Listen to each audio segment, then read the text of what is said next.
Simbiosis mutualisme, komensalisme, parasitisme, IPA terpadu SMP kelas 7. Pernahkah kamu mengamati seekor kupu-kupu yang hinggap dan menghisap nektar pada bunga? Atau pernahkah kamu digigit nyamuk? Peristiwa-peristiwa itu disebut dengan simbiosis. Tahukah kamu apa sih yang dimaksud dengan simbiosis?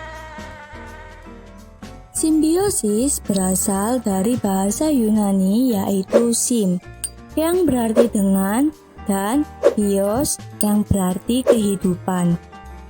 Simbiosis merupakan pola interaksi yang sangat erat dan khusus antara dua makhluk hidup yang berlainan jenis.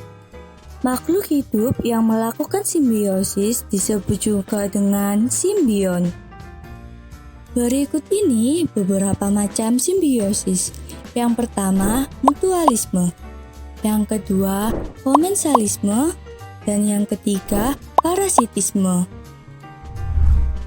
Pada hubungan antara tanaman bunga dan lebah, lebah diuntungkan karena mendapat makanan dari tanaman tersebut yang berupa nektar.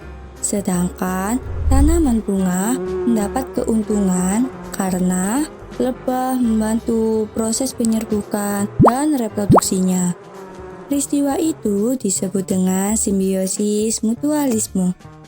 Tahukah kamu apa sih yang disebut dengan simbiosis mutualisme itu? Simbiosis mutualisme adalah hubungan yang saling menguntungkan pada dua organisme. Misalnya, tanaman dengan hewan penyerbu seperti serangga, kupu-kupu, dan lebah. Contoh lain, simbiosis mutualisme juga terjadi antara kerbau dan burung jalak. Burung jalak mendapat keuntungan karena mendapat makanan dari kerbau, yaitu kutu.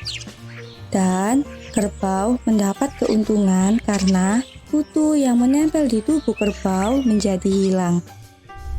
Dalam interaksi antara anggrek dan pohon mangga, anggrek mendapat keuntungan karena memiliki tempat untuk tumbuh, mendapatkan sinar matahari, air, serta zat-zat untuk melakukan proses fotosintesis dengan menempel pada bagian pohon mangga. Sementara pohon mangga tidak dirugikan ataupun diuntungkan dari keberadaan tumbuhan anggrek ini. Peristiwa itu disebut dengan simbiosis komensalisme. Tahukah kamu apa sih yang dimaksud dengan simbiosis komensalisme itu? Simbiosis komensalisme adalah sebuah interaksi antara dua makhluk hidup yang menguntungkan salah satu organisme. Sementara organisme lain tidak dirugikan dan tidak diuntungkan. Artinya, salah satu makhluk hidup akan diuntungkan, sementara makhluk hidup lain tidak terpengaruh.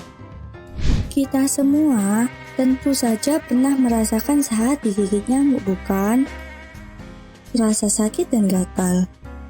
Jenis nyamuk tertentu bahkan bisa menyebarkan penyakit mematikan, seperti demam berdarah ataupun malaria.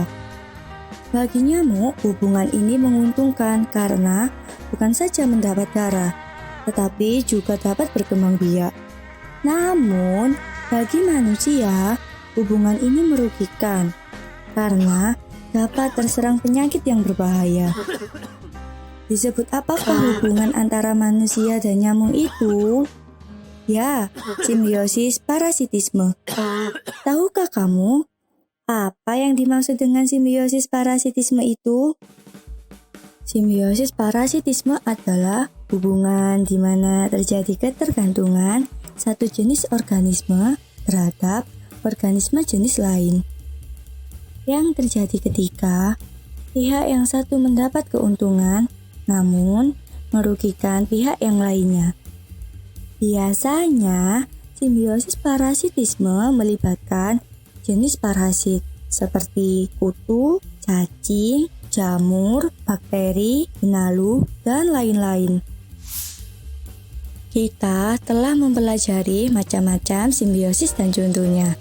Ayo amati lebih banyak lagi simbiosis di sekitar kita.